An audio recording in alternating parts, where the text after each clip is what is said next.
Fueron 80 días de infierno.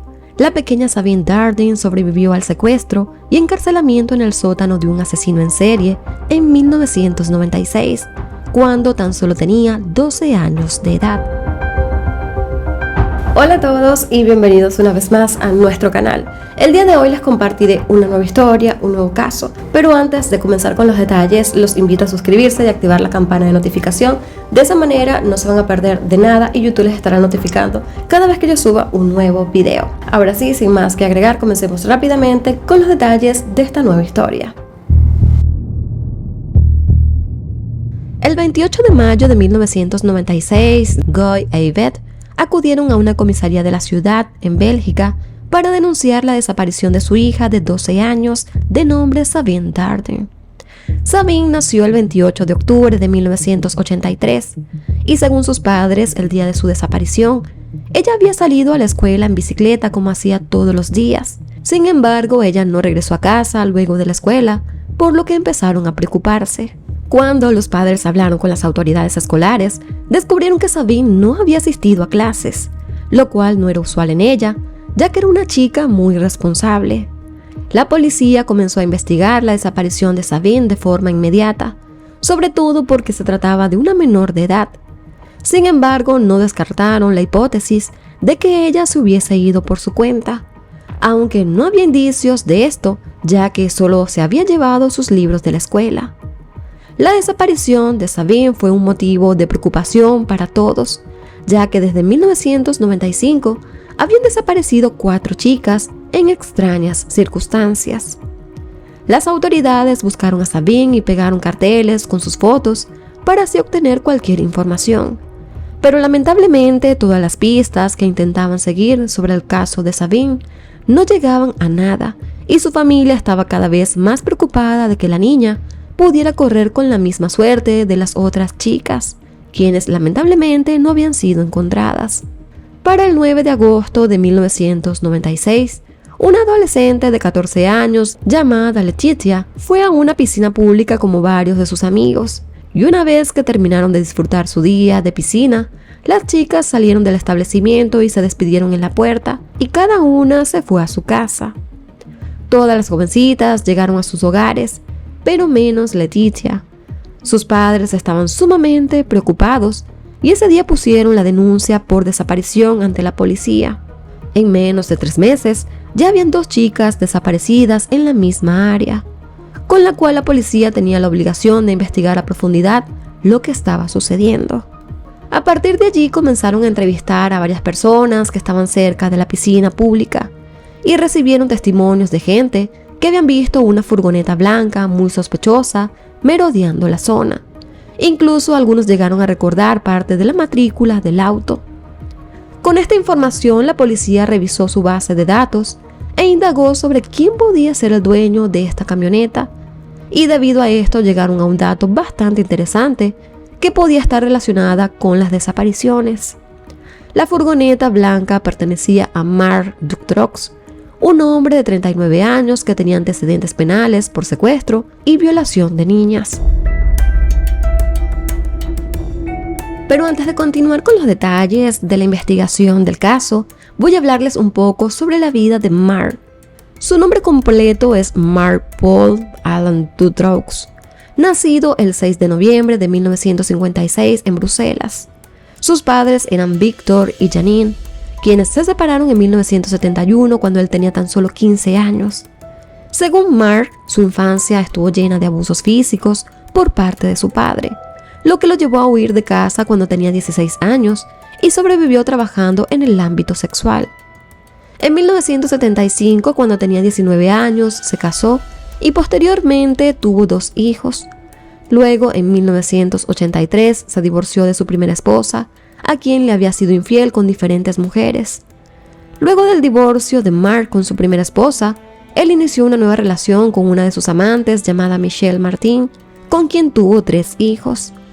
Por ese tiempo, Mark, quien se desempeñaba como electricista, comenzó a tener una vida criminal.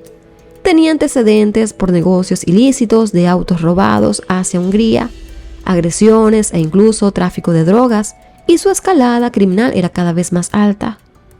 En febrero de 1987, Mark junto a su esposa Michelle y un amigo de ellos llamado Jan van Petergem fueron arrestados luego de ser vinculados al secuestro y violación de 5 niñas, y entre ellas también estaban unas adolescentes, y esto ocurrió entre el 7 de junio de 1985 y el 17 de enero de 1986.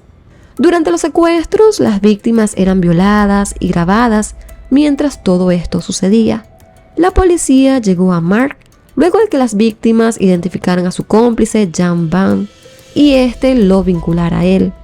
Por estos delitos, el 26 de abril de 1989, Mark fue condenado a 13 años y 6 meses de prisión, mientras que Michelle fue sentenciado a 5 años y a Jan a 6 y medio.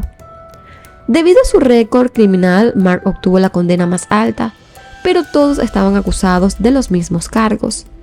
Mientras estaban en prisión en 1989, Mark y Michelle se casaron. Por alguna razón, las autoridades no prestaron atención al peligro que representaba este hombre para la sociedad, y en abril de 1992, luego de cumplir tan solo 3 años de su condena, fue puesto bajo libertad condicional por buen comportamiento. Esta liberación se hizo en contra de la recomendación del psiquiatra que evaluó a Mark e incluso del propio fiscal del caso, quienes aseguraban que este hombre era un psicópata peligroso. Sin embargo, el ministro de Justicia autorizó su libertad. Luego de salir de la cárcel, Mark pudo convencer a un psiquiatra que tenía una discapacidad mental y que además tenía problemas para dormir, con lo cual este le recetó sedantes y aconsejó a las autoridades que se le otorgara una incapacidad, con la cual comenzó a recibir una pensión gubernamental de más de 1.000 euros. Pero la realidad era que su salida fue el principio del horror que cometió con sus crímenes. Mark siguió su vida criminal relacionada al tráfico de drogas y gracias a esto compró 7 casas pequeñas, 3 de las cuales posteriormente utilizó para secuestrar a más chicas. Una de sus propiedades quedaba en Marcinelle, en una ciudad de Charleroi, y allí construyó una especie de celda subterránea con la idea de encerrar a sus víctimas. Pero él no trabajaba solo, tenía al menos 4 cómplices directos. Entre ellos estaba su esposa Michelle y otros 3 hombres. Uno se llamaba Michelle, otro Nicole y Bernard. Según las investigaciones, a varios de sus cómplices Mark les pagaba con drogas. No todos los cómplices trabajaron siempre en conjunto. En unos secuestros participaban unos y en otros los demás, aunque la que siempre sí participó fue su esposa. Para el 24 de junio de 1995 fueron secuestradas Julie y Melissa, 2 niñas de 8 años. Mark y sus cómplices las encerraron en la celda subterránea que habían construido. Allí Mark abusó sexualmente de las niñas en reiteradas ocasiones y grabó varios videos mientras lo hacía. 2 meses después, el 22 de agosto de 1995, secuestraron a Anne Marshall, de 17 años, y también a F. Lambrecht, quien contaba con 19 años, quienes fueron raptadas mientras estaban en una excursión. Al igual que las 2 niñas anteriores, estas chicas fueron encerradas en una celda subterránea y también fueron abusadas sexualmente y grabadas. Todas las chicas fueron sedadas con las pastillas que Mark supuestamente debía tomar para sus problemas de insomnio. Según las autoridades, Julie y Melissa fallecieron de hambre dentro de la celda, mientras que Anne y F murieron de asfixia al ser enterradas vivas, aunque no se sabe específicamente qué día fallecieron cada una. Para 1995, Mark estaba siendo investigado por robo de autos y el 6 de diciembre de ese año fue arrestado por las autoridades. Se supo que mientras él estaba en la cárcel, la policía registró su casa, específicamente el 13 de diciembre de 1995, con la intención de buscar pruebas sobre su negocio ilícito de autos, pero por alguna razón no encontraron a Julie y Melissa, quienes en ese momento estaban vivas dentro de la celda. Mark estuvo encarcelado hasta el 20 de marzo de 1996. Luego de salir de la cárcel, el hombre asesinó a uno de sus cómplices, de nombre Bernard, y lo hizo luego de que éste escondiera un dinero que les pertenecía a ambos. Según contó el mismo Mark a la policía, él apretó los testículos de Bernard, torturándolo así hasta que él dijera dónde estaba el dinero. Luego de que éste le dijo dónde podía encontrarlo, Mark lo drogó y lo enterró vivo. Supuestamente una de las razones por las que asesinó a Bernard fue porque mientras Mark estuvo en la cárcel, Bernard debía encargarse de alimentar a las chicas, pero al no hacerlo, éstas fallecieron de hambre. Debido a las contradicciones de los relatos, no se sabe en realidad o con exactitud quién debía alimentar a las niñas, si era su esposa Michelle o Bernard, pero Mark declaró que esa fue una de las razones por lo cual lo asesinó. Los cuerpos de Bernard, Julie y Melissa fueron enterrados en una de las propiedades de Mark. Posteriormente dejó los cuerpos de Anne y F debajo de una choza ubicada en otra de las propiedades de Mark. Recordemos también que gracias a su vínculo con el tráfico de drogas, este hombre tenía 7 propiedades, lo cual usaba para cometer sus crímenes, lo cual también se le hacía como bastante fácil poder ocultarlas.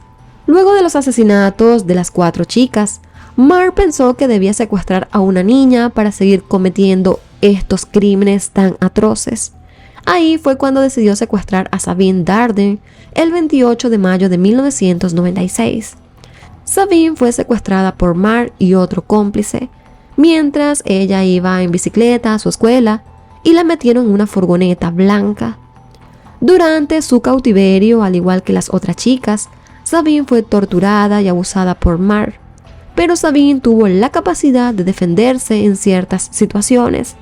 Ella solía hacer preguntas, cuestionaba algunas cosas y de hecho también le exigía cosas a Mark. Pese a todo esto, él no tuvo un trato preferencial con la jovencita. Los primeros días fue encadenada en la cama de Mark por el cuello. Esto lo hizo como si fuese un perro y posteriormente la llevó a la celda.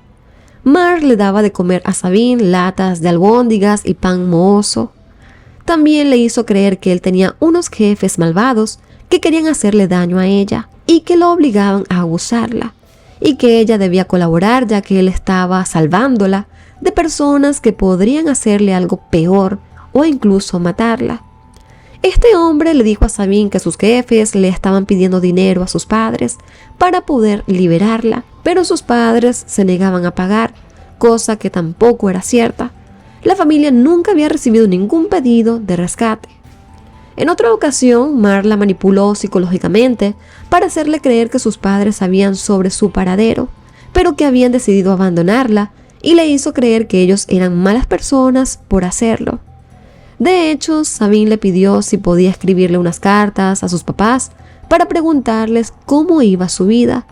En las cartas, Sabine escribía cosas personales, y entonces en este punto Mark le prometió que enviaría las cartas, pero realmente nunca lo hizo.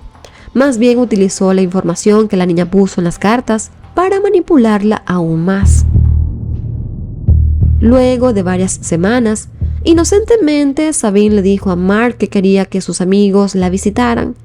Poco después, el 9 de agosto de 1996, el sujeto secuestró a Leticia, quien era amiga de Sabine.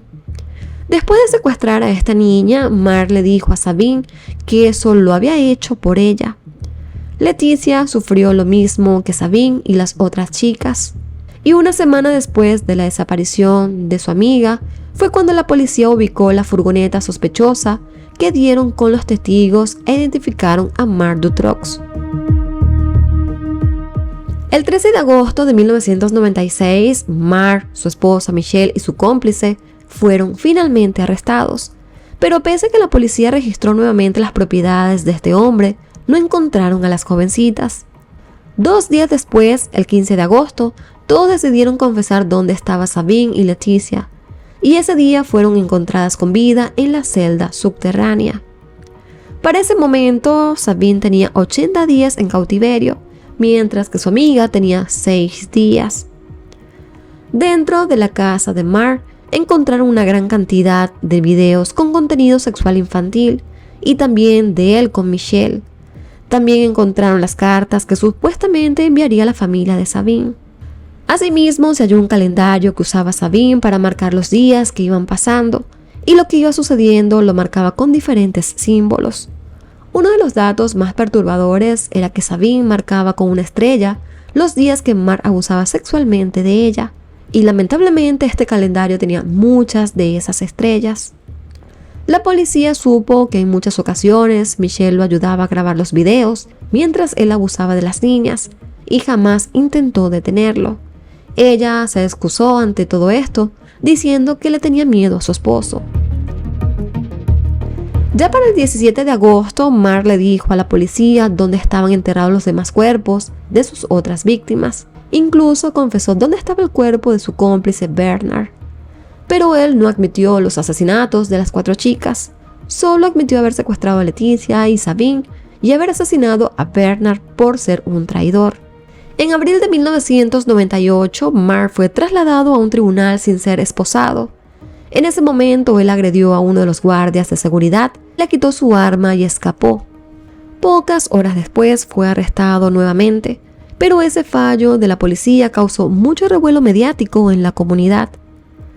Ya en el año 2000, Mark fue condenado a 5 años por ese escape.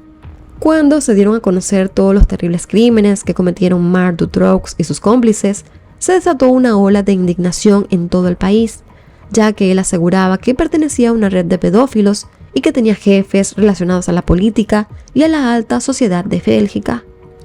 El país se dividió entre los que creían lo que decía Mark sobre las altas esferas políticas involucradas en esta red y los que creían que él estaba inventando todo para evadir su responsabilidad. Sin embargo, se supo que el principal juez del caso había sido amenazado de muerte por personalidades poderosas que no querían que el caso siguiera su curso para que no se develaran ciertas cosas al público. Este juez habló con los medios y dijo que la investigación del caso estaba siendo obstaculizada por personas de poder que querían evitar a toda costa que se investigara la supuesta red de pedófilos a la que pertenecía Mark. Todo el revuelo mediático provocó que en octubre de 1996 se realizara una de las marchas más multitudinarias realizadas en Bélgica, donde más de 350.000 personas se reunieron para protestar en contra de la obstaculización de la investigación. Para llegar al juicio en contra de Mark y sus cómplices, fue un proceso bastante lento y complicado debido a las múltiples trabas que se pusieron en el medio, por lo que transcurrieron casi 8 años desde su arresto para poder llegar a la primera audiencia del juicio, el cual finalmente se inició el 1 de marzo del 2004. Entre aquellos obstáculos que se interpusieron en medio del proceso judicial estaban los errores procesales, acusaciones de incompetencia, pruebas que desaparecieron e incluso muertes de algunas personas involucradas en el caso. Durante el juicio testificaron cerca de 450 personas y al momento del inicio del juicio, solo Mark Dutroux, su esposa Michelle y su cómplice se encontraban bajo arresto, pero el cuarto acusado, que también se llamaba Michelle, estaba en libertad bajo fianza, ya que no habían tantas pruebas tangibles de que él estuviera estrechamente relacionado a los secuestros. Sin embargo, la fiscalía alegaba que él podía ser una especie de puente entre Mark y la red de pedófilos de la que habló Mark. Este hombre también se declaró inocente de los asesinatos, incluso del de Bernard, pero sí dijo que era culpable de los secuestros de Sabine y Leticia. Entre los otros cargos de los que fue acusado estaban secuestro, intento de asesinato, intento de secuestro, abuso sexual infantil, robo, secuestro y violación. También me parece importante resaltar que Mark era el acusado principal del caso, mientras que los otros 3 acusados eran catalogados como cómplices. El abogado de Mark aseguró que su cliente cometió los crímenes porque estaba amenazado por personas de poder que pertenecían a una red de pedofilia a la que éste se había unido, y que incluso en dicha organización criminal estaban involucrados policías, grandes empresarios e incluso políticos de Bélgica y otras partes de Europa. Los testimonios de Sabine y Leticia fueron cruciales en el juicio. Para entonces, Leticia ya tenía 22 años, mientras que Sabine tenía 20 años.